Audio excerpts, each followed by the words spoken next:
Hey D, I wanted to show you something interesting about Cura.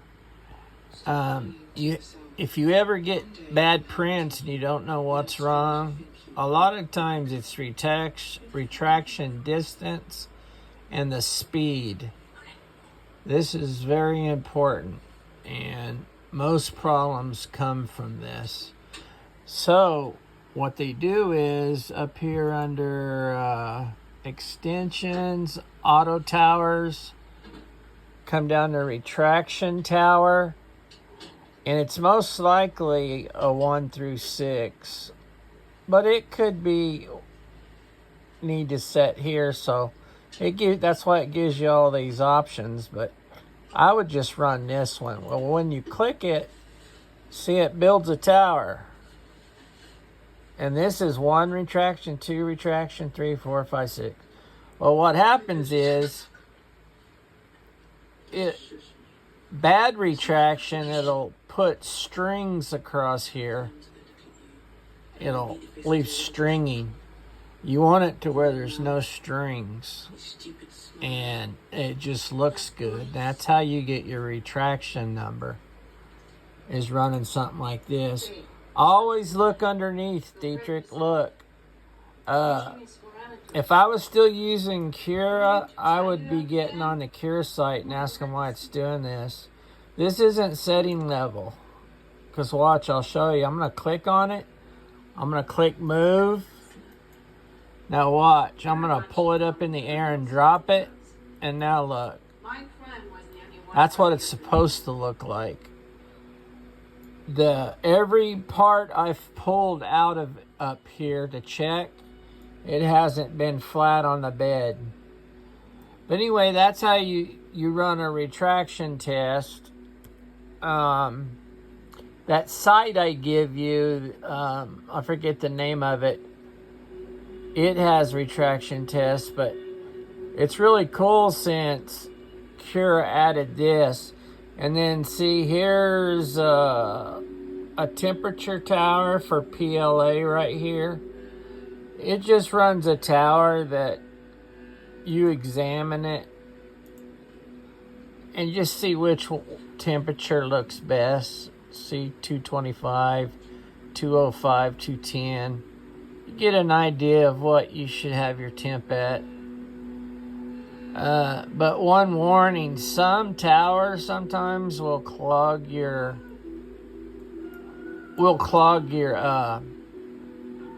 hot end.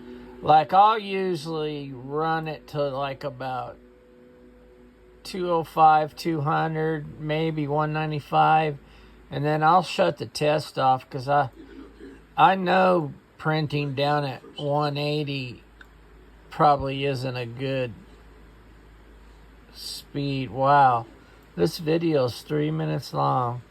The only way I'll be able to show you is put it on YouTube. Are you sick? So I guess I'll just keep talking since it's already 3 minutes. Anyways, go back up here. Let's see. I'll show you something else you can do. Parts for calibration. Watch this.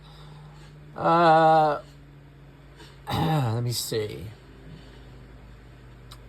Here's a flow test. Let's look at it. Let me see what this one does. Some of them you print and you measure, and I've never done this flow test, so I can't explain this one to you. But for instance, one I can explain to you is auto towers, flow tower. We want a flow cube. That's over here.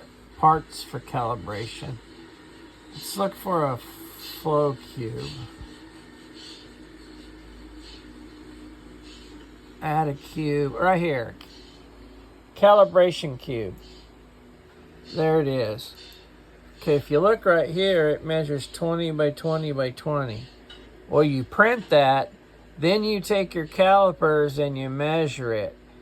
And if it's 19, then you need to come over here and up your flow. because you're under extruding. It should be 20, right?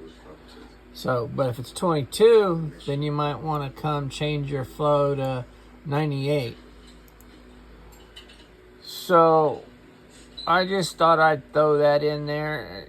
You know, don't go doing all this and get your, your printer all out of whack. It's running good right now. I'm just telling you this stuff for the future in case you have problems. You kind of know some of this stuff in the back of your head. But if it ain't broke, don't fix it, right? Alright, I'll see you later, D. I'm gonna, I guess I'll upload this to YouTube so I can send it to you. There's so much more I could show you on here. Download those add-ons so when you click on stuff, it tells you what it does in great detail. That's my Cura add-on from the marketplace.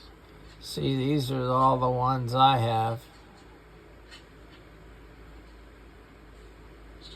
Yeah, these are all the ones I got. So, I'll talk to you later, bud. I'm glad you're enjoying seem like you're enjoying your printing. I'll talk to you later.